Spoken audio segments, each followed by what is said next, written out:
इतने बड़े काम उन्होंने कर दिए। अभी मैंने एक शब्द बोला था कि मूर्ति पे माला विचारों पे ताला। अगर बाबा साहब डॉक्टर अम्बेडकर इतने ही प्यार करते हैं तो 2017 में संसद मार्ग पर भारत के संविधान की प्रतिलिपियों को जलाने का काम किया, मगर देश के प्रधानमंत्री चुप रहे।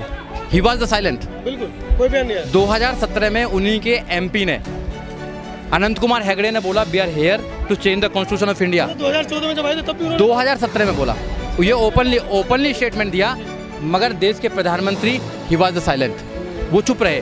2023 में देवा राय ने बोला कि भारत के संविधान को रीराइट कर देना चाहिए, मगर भारत के जो प्रधानमंत्री वो चुप रहे।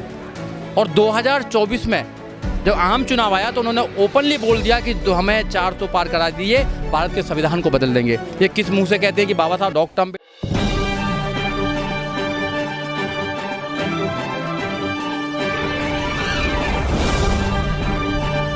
अम्बेडकर की विचारधारा को इस देश में कमज़ोर करना चाहते हैं।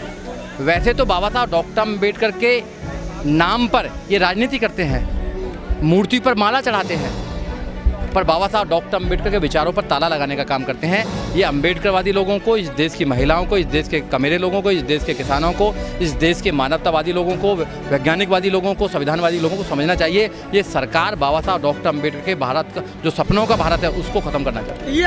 ये आप आरोप लगा रहे हैं। सरकार कह रही है हमने अरबों रुपए के संग्रहालय, अम्बेडकर इंटरनेशनल, 26 अलीपुर, कई 100 करोड़ रुपए लगाकर बना दिए हैं। हिंदू मिल की जमीन खरीद ली है, विदेशों में बाबा साहब की ज़्यादा पढ़े लिखे बैठे वो सब उन्होंने खरीद लिए।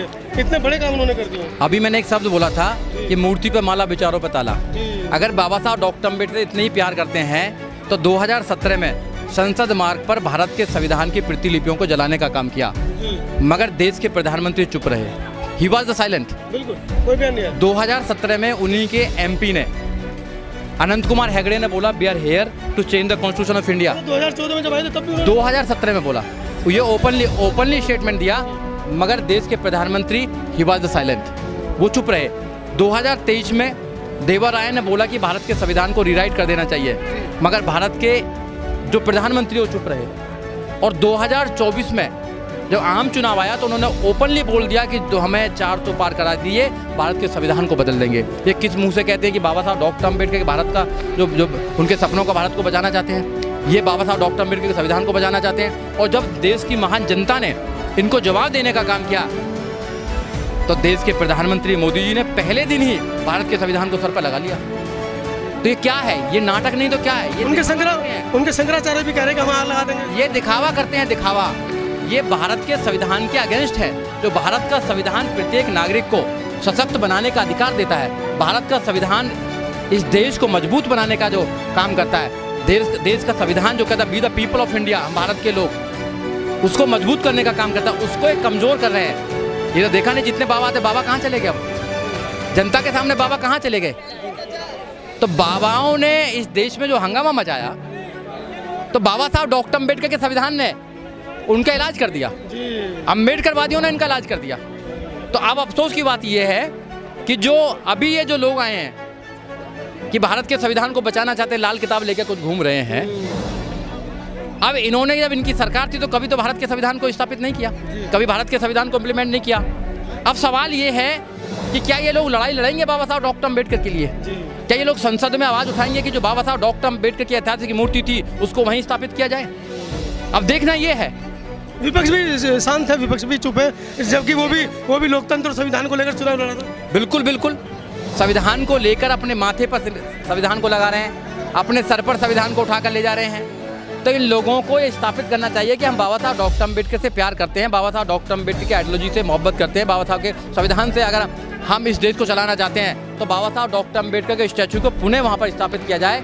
नहीं तो इस देश में बड़ा आंदोलन होना चाहिए, बड़ा आंदोलन करके इनको बताना चाहिए कि बाबा साहब डॉक्टर अम्बेडकर के सम्मान में कोई भी अगर तुमने ऐसा काम किया तो भारत के लोग, बाबा साहब डॉक्टर अम्बेडकर के मानने वाले लोग, उनके अनुयायी, भारत की महिलाएं आपको माफ़ करने के फिर मूड में नहीं। आज भी 4 बसें भर के गई युवाओं की। देखिए हम जैसे बुजुर्ग तो खुद ही जाके बैठ के, हाँ, तो ये जो वही बुजुर्ग हैं जिन्होंने आंदोलन किया था, ये वही बुजुर्ग अगर घरों से निकल जाए, जो रिटायर्ड जितने भी बुजुर्ग हैं समाज के, वो घरों से निकल जाएं और अपना जो पुराना जो इनका जुनून था उस जुनून को स्थापित कर लें, तो देश में हम लोग इस देश में संविधान को स्थापित कर पाएंगे, अपनी सत्ता बना पाएंगे इस देश के अंदर।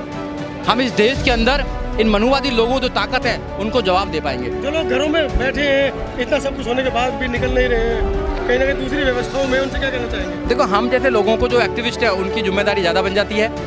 जब देश के 2017 में यहाँ पर पार्लियामेंट में भारत के संविधान के प्रतिलिपि को जलाने का काम किया, तो आप उसके गवाह हैं। मैंने अपनी अध्यक्षता के अंदर दिल्ली के अंदर 23 दिसंबर 2018 से लेकर 29 दिसंबर 2018 तक कॉन्स्टिट्यूशन अवेयरनेस कैंपेनिंग चलाई थी पूरी दिल्ली के अंदर। लोगों को संविधान बांटे थे लगभग हजारों की तादाद में, लोगों को जागरूक करने का काम किया।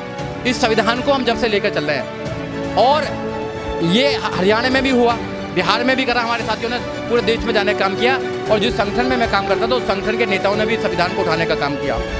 हमने पूरे देश में एक डिस्कोर्स पैदा करने का काम किया कि भारत का संविधान ही आपको अधिकार देता है, गारंटी देता है। तो लोगों ने उस बात को मानने का काम किया। मुझे खुशी है कि 2024 में भारत के संविधान पर इस देश में चुनाव हुआ। अब मैं पूरे देश के अंदर नौजवानों को आपके चैनल के माध्यम से कहना चाहता हूँ कि भारत के संविधान को इस देश में आपको इम्प्लीमेंट कराना है, क्योंकि भारत का संविधान आज तक इस देश में इम्प्लीमेंट ही नहीं हुआ है। जब तक भारत का संविधान इस देश में लागू नहीं होगा, जब तक बात बनने वाली नहीं है। हम पूरे देश में जाएंगे, पूरे देश में जा जाकर लोगों को तैयार करेंगे, लोगों से कहेंगे कि भारत के संविधान को लागू करने की लड़ाई लड़िए, क्योंकि जब से देश आज़ाद हुआ है, जब से संविधान लागू हुआ है, संविधान को सरकारों ने अपनी नीयत, जो इनकी बेईमानी की जो नीयत है, उसके आधार पर इन्होंने लागू नहीं किया है। हमारी मांग है कि भारत के लोग तैयार हों भारत के संविधान को इस देश में लागू कराने के लिए। और जब तक देश में संविधान का लागू नहीं होगा, जब तक बात बनने वाली नहीं है। अगर पूर्ण रूप से भारत का संविधान लागू हो गया तो फिर देश में प्रधानमंत्री को कहने की आवश्यकता नहीं है कि हम 80 करोड़ लोगों को 5 किलो अनाज देते हैं। फिर फ्री की रेवड़ी बांटने की जरूरत नहीं है कि फ्री की रेवड़ी बांट कर वोट लेने का काम कर रहे हैं। फिर देश में जो हत्याएं होती हैं दलितों की, जो माइनॉरिटीज़ की जो हत्या होती हैं, वो हत्या होनी बंद हो जाएंगी। इस देश में कानून का राज हो जाएगा, संविधान का राज हो जाएगा। इस देश में 3 चीज़ फ्री होनी चाहिए, बस, और कुछ फ्री नहीं होनी चाहिए। एजुकेशन फ्री होनी चाहिए, जो फंडामेंटल राइट्स है हमारा। तो निजीकरण कर दिया उन्होंने सब। हाँ, निजीकरण, वही मैं कह रहा हूँ। एजुकेशन को फ्री नहीं करना चाहते, जो इंसान को सशक्त बनाती है। बाबा साहब डॉक्टर अम्बेडकर ने कहा है कि एजुकेशन, शिक्षा वो शेरनी का दूध है, जो पिएगा वो दहाड़ेगा, कहीं भी दहाड़ेगा वो। आज हम बोल रहे हैं, आप बोल रहे हैं, शिक्षा के माध्यम से बोल रहे हैं, तो शिक्षा का प्राइवेट कर रहे हैं। शिक्षा में ठेकेदारी प्रथा कर दी है। एक एक आदमी के पास में एक मतलब 100 उनके कॉलेज बना रखे हैं। वो एजुकेशन माफिया बन चुका है। अब नीट का एग्जाम आपने देखा, पेपर लीक हो रहे हैं, एजुकेशन का भट्टा बैठा दिया है। तो हमारी मांग है कि एजुकेशन फ्री होनी चाहिए। दूसरा, न्याय फ्री होना चाहिए।